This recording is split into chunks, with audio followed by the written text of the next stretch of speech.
Subscribe करो कहो, subscribe करो बोलो, सब्सक्राइब करो। इसके अंदर ना दुनिया का सबसे बड़ा श्रीयंत्र रखा हुआ है। और ये देखो मेरी नानी भी आ गई। ये क्या लेके आ रहे हो? हाय, ये क्या है? खुमानी। मैं नानी से मिलने आया और नानी मुझे खुमानी लेके आ गई। इतना प्यार करती है नानी। देखो तो ये है अपने नीम करड़ी बाबा जी का मंदिर, कैची धाम मंदिर। कैची धाम आ रहे हो तो कैची धाम एक ऐसी लोकेशन है जहाँ दिल्ली से आप एक दिन में अप डाउन कर सकते हो।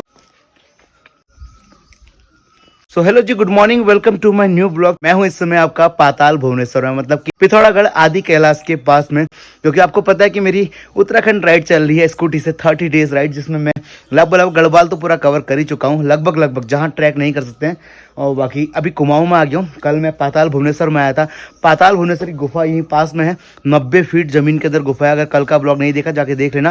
उस एक गुफा के अंदर वो बड़ा सा शेषनाग भी है। उस एक गुफा के अंदर वो कहते हैं केदारनाथ भी है। वो 4 धाम है। वो कलयुग से लेकर त्रेता युग, सतयुग और द्वापर युग, सारी कहानियां इनके अंदर है। वो ऋषि मुनि जिन्होंने तपस्या की थी, आज वो शिला के रूप में इस गुफा के अंदर है। वो सब कुछ मैंने कल के ब्लॉग में दिखाया था। क्योंकि अगर आप उत्तराखंड घूमने आएंगे तो सिर्फ केदारनाथ बद्रीनाथ ही नहीं, आपका कुमाऊं के अंदर उन ऋषि मुनियों की सारी गुफाएं हैं। क्योंकि आपको तो 4 धाम आपको अलग अलग जगह मिलेंगे पूरे उत्तराखंड में, पूरे भारत में, लेकिन कुमाऊं के अंदर आपको 4 धाम एक ही गुफा के अंदर मिलेंगे। वो है पाताल भुवनेश्वर गुफा। तो आज के मेरे दिन की शुरुआत हो रही है पाताल भुवनेश्वर से।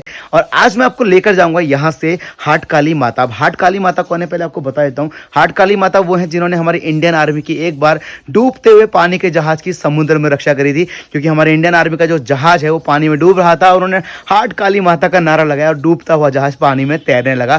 तो यहीं से 15 किलोमीटर पास में एक गंगोली हाट नाम का एक छोटा सा शहर है, जहां पे हाट काली माता का वो मंदिर है। और वो माता की ऐसी शक्ति है कि रोज शाम को माता के लिए बिस्तर लगाया जाता है। उसके बाद कमरे को लॉक किया जाता है। सुबह जब वो कमरा खोला जाता है तो चादर और बिस्तर और सब कुछ सिलवटें मिलती हैं। ऐसा बोलते हैं कि माता हर रोज वहां साक्षात सोने आती हैं। तो चलो आज उसी मंदिर के दर्शन करते हैं। तो कमेंट सेक्शन में लिख दो जय हाट काली माता, और पहली बार आए हो तो सब्सक्राइब कर लो।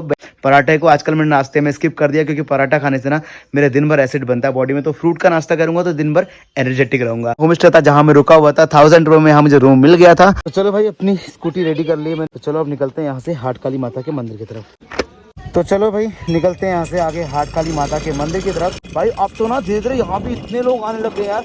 जितने भी लोग आपका 4 धाम घूमने आते हैं ना उत्तराखंड के गढ़वाल में, अब वो लोग आदि कैलाश घूमने पाताल भुवनेश्वर। क्योंकि ऐसी गुफा ना पूरी दुनिया में कहीं नहीं है। इसका जो वर्णन है मानस खंड में किया गया है कि भगवान शंकर यहाँ पे 33 करोड़ देवताओं के साथ विराजमान है। इसलिए ना अब लोग हल्के हल्के यहाँ आना शुरू हो गए हैं। यहाँ से 15 किलोमीटर का सफर रहेगा आपका हाट काली माता के मंदिर का। गंगोली हाट में पड़ता है। तो चलते हैं, दर्शन करके आते हैं।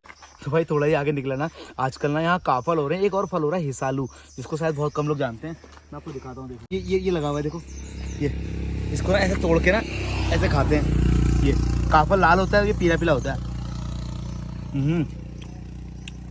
काफी टेस्टी है यार। हम लोग आपको पहुंच गए हैं गंगोली हाट के बाजार में। और ये सामने आपका गेट लगा है ना, 4th बटालियन कुमाऊं रेजिमेंट। जो कालिका माता को सबसे ज्यादा मानते हैं वो इंडियन आर्मी मानती है कुमाऊं रेजिमेंट। क्योंकि एक बार काली माता ने ही, हाट काली माता ने ही इनकी रक्षा की थी।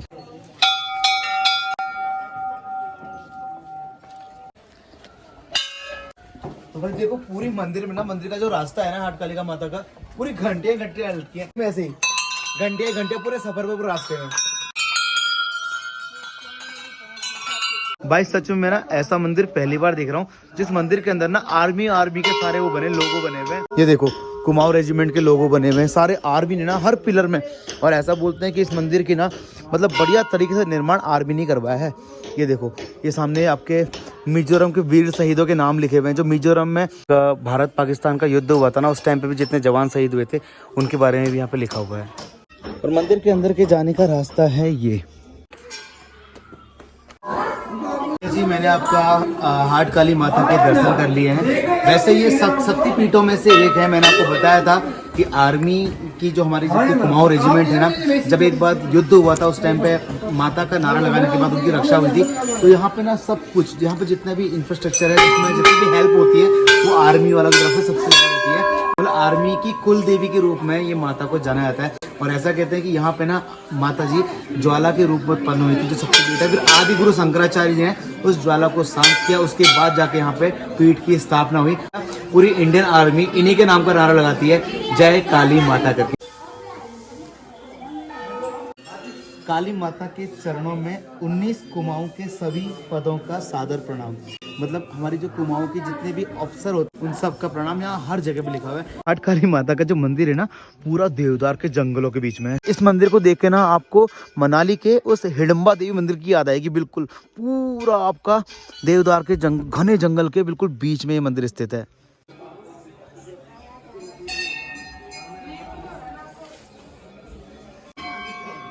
ये हाट काली माता के दर्शन कर लिए हैं, अब चलते हैं यहाँ से।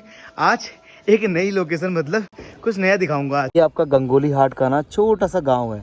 इसे गांव को, शहर को, कुछ भी कह सकते हो। वो तो दर्शन कर लिए, अभी मैंने आपको हाट काली दर्शन करा दिया। अब मैं निकल रहा था, रास्ते में ना मुझे कुछ छोटे छोटे बच्चे मिले जो यहाँ पे ना पहाड़ों में, जंगल में काफल, आपको बता रहा था ना मैं, वो काफल यहाँ पर बेचते हैं। भाई काफल होते कैसे देखो, 500 की बाल्टी है। तो जंगल से खुद ही लाते हो अकेले अकेले या घर में पापा में सब लोग लाते हैं? सभी लाते हैं। तो एक दिन में कितने बाल्टी बेच लेते हो? मैं खुद जब छोटा था ना तो मैं जंगल से खूब काफल लाके तोड़ता था। इसमें तेल वेल मिलाते हो तुम लोग? तेल और नमक वमक मिलाते हो? फिर खाते हो घर में?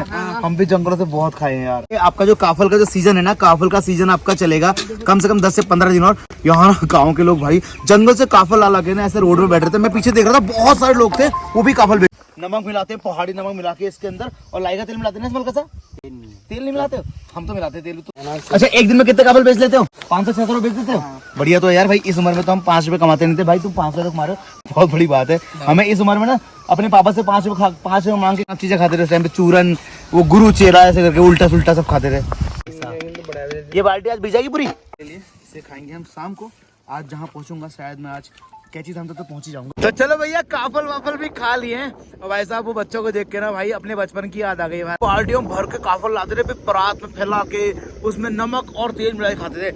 और भाई तब हम बेचते नहीं थे, यार उस टाइम पे इतना टूरिज्म था नहीं, हमें खाने ही पड़ते थे। बट आजकल बच्चे क्या है, अगर दिन भर में अगर उन्हें 10 किलो भी तोड़ दिया ना, 10 किलो में आराम से 2 से 2.5-3 हज़ार रुपये वो अपने स्कूल पढ़ने के बाद, अपने घर पर आने के बाद कमा लेते हैं। बताओ, अच्छी बात है यार, पैसा कमाने का जुनून होना चाहिए, चाहे वो छोटी एज हो बड़ी एज हो।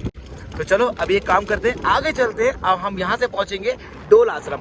डोल आश्रम एक जगह है भाई जहाँ पे दुनिया का सबसे बड़ा श्री यंत्र रखा हुआ है। और योग के लिए जितना ही आपका उचित स्थान कसार देवी माना गया है ना, उतने ही ज्यादा योगी यहाँ भी आते हैं, क्योंकि यहाँ पे ना एक अलग ही स्पिरिचुअल पावर है। भाई जी मैं पहुंच चुका हूँ लमगड़ा, और वो देखो इस सामने आपका डोल आश्रम, मैं जिसकी बात आपको बता रहा था ना, ये है वो डोल आश्रम। इसके अंदर ना दुनिया का सबसे बड़ा श्री यंत्र रखा हुआ है। कितना बड़ा लग रहा है, जंगल के अंदर एकदम से पूरा घना जंगल है, और घने जंगल के अंदर एक आश्रम है भाई।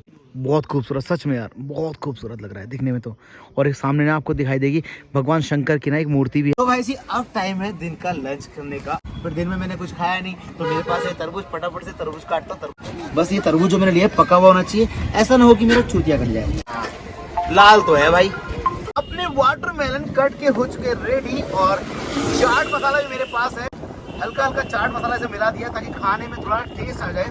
अब क्या है, इसे खाएंगे। तो भैया जी मैं आपका पहुंच गया हूँ भवाली, मतलब कैची धाम मंदिर के पास में। और भाई आज है सैटरडे आपका, भाई भीड़ देख रहे हो आप। अगर वहाँ 4 धाम में इतनी भीड़ हो रही है ना, यहाँ एक नीम करोड़ी बाबा ने पूरा रोड ब्लॉक कर रखा है। अभी पार्किंग फुल है, होटल फुल है, सब कुछ फुल पड़ा हुआ है भाई। चलो यहाँ से हम तो स्कूटी वाले हैं, राइट साइड निकाल के कहीं पास डालते हैं गाड़ी। ऐसा मंदिर से ना पूरा 1 किलोमीटर पहले ही ना हमारी गाड़ियाँ वाड़ियाँ सब जाम में फंस गई थी भाई। तो मैंने स्कूटी पीछे खड़ी कर दी, जैकेट वैकेट उतार ली, और ना अब जा रहा हूँ मैं आपका कैची धाम मंदिर की तरफ। जाम देखो भाई, ये देखो यहाँ जाम लगा है, नीचे जाम लगा है, मंदिर में क्या हाल है भाई वो देखो। ये देखो भाई आज दर्शन होना बहुत मुश्किल होगा भाई हमारे लिए। तो मुझे ये जो आपका सैटरडे संडे होता है ना भाई, इस बीच में तो ना दिल्ली हरियाणा का ना सारा एक क्राउड, यूपी का सारा क्राउड ना भाई यहाँ पहुँच जाता है। और यहाँ पहुँचने के पीछे एक वजह भी है, 2 दिन की छुट्टी में ना वो आराम से जा और आ सकते हैं। 4 धाम में उनको कम से कम 8 से 10 दिन का टाइम लगता है पूरा, और किसी भी धाम में जाने में उनको कम से कम लंबा समय लग जाता है। लेकिन कैची धाम एक ऐसी जगह है, आप दिल्ली से भी एक दिन में अप एंड डाउन कर सकते हो बड़े आराम से। ऐसा जाम देख रहे हो आप, लोग को जहाँ मौका मिल रहा है लोग वहाँ गाड़ी फंसा रहे हैं। और ऐसे रोडों में गाड़ियाँ ना अब घंटे भर तक के लिए जाम में फंस गई हैं भाई। देख रहे हो ये हो रहा है कैची मंदिर का हाल भाई। आज से 2 साल पहले ना आपको यहाँ पर लोग नहीं दिखते थे भाई जैसे तैसे मंदिर तक तो पहुँच गया भाई, पूरा 1 किलोमीटर पैदल चल के आया हूँ। और सामने देखो ये है अपने नीम करोड़ी बाबा जी का मंदिर, कैची धाम मंदिर। तो अगर आप भी कैची धाम आ रहे हो तो कैची धाम एक ऐसी लोकेशन है जहाँ दिल्ली से आप एक दिन में अप डाउन कर सकते हो, बस सैटरडे और संडे को छोड़ के। सैटरडे संडे आओगे तो जाम में फंस जाओगे। मतलब यार इतने लोग आ कहाँ से समझ नहीं आ रहा है। भाई जी बाबा जी के दर्शन करके बाहर की तरफ आ चुका हूँ। अंदर भाई कम से कम पूरे आधे से 1 घंटा लग गया दर्शन करने में, इतनी भीड़ थी भाई। तो भाई जी चलो, मैंने तो दर्शन कर लिए नीम करोली बाबा जी के, और यहाँ देखो भाई मैं निकल रहा हूँ घर की तरफ, और जाम देखो आप भाई। अगर कैची धाम आ रहे हो ना तो भाई थोड़ा सोच समझ के दिन डिसाइड करके आना। सच में मेरे को तो बड़े प्यारे दर्शन हुए।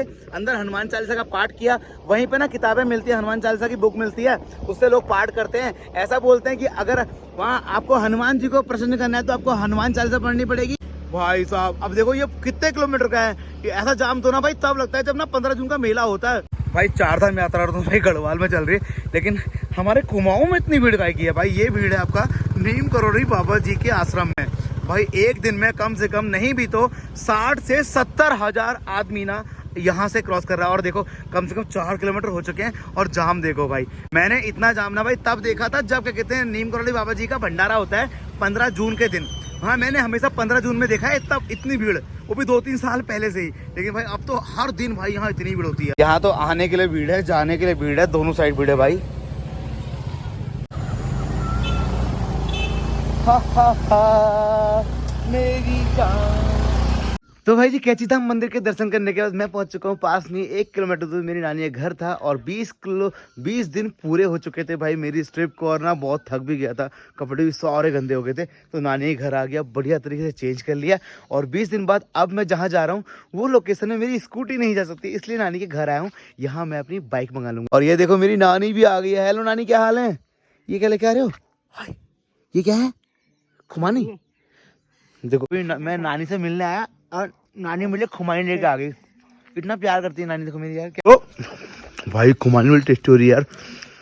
तो भाई कहानी कुछ ऐसी है, 20 दिन की यात्रा जो मैंने स्कूटी से करी उसमें तो भैया कोई दिक्कत आई नहीं, लेकिन अब मुझे जाना है आदि कैलाश। लेकिन आदि कैलाश ना ये स्कूटी नहीं जा सकती, इस स्कूटी में दिक्कतें आएंगी बहुत सारी, क्योंकि वहाँ रोड नहीं है, पूरा ऑफ रोड है, कंक्रीट का रोड है। तो यहाँ से मेरी आगे की राइड शुरू होगी मेरी अपनी स्पोर्ट्स बाइक में। मैंने अपनी बाइक यही मंगा दी है, अभी आधे से 1 घंटे बाद या आज रात तक मेरी बाइक यहाँ पहुँच जाएगी। और आज के बाद की राइड 30 डेज की पूरी होगी, 20 दिन स्कूटी चाहे 10 दिन अपनी स्पोर्ट्स बाइक से। तो चलो कल मिलते हैं आपसे फिर एक नए ब्लॉग के साथ। कल मैं अपनी नानी के घर से निकलूंगा आदि कैलाश के लिए। और आज के ब्लॉग को खूब सारा प्यार देने के लिए thank you so much. Comment section में जय नीम करोली बाबा लिखना, तभी बाबा जी आपको बुलाएंगे। आज का दिन मैं नानी के साथ रहने वाला हूँ, और कल मैं यहाँ से निकल जाऊंगा। ओके नानी? हाँ।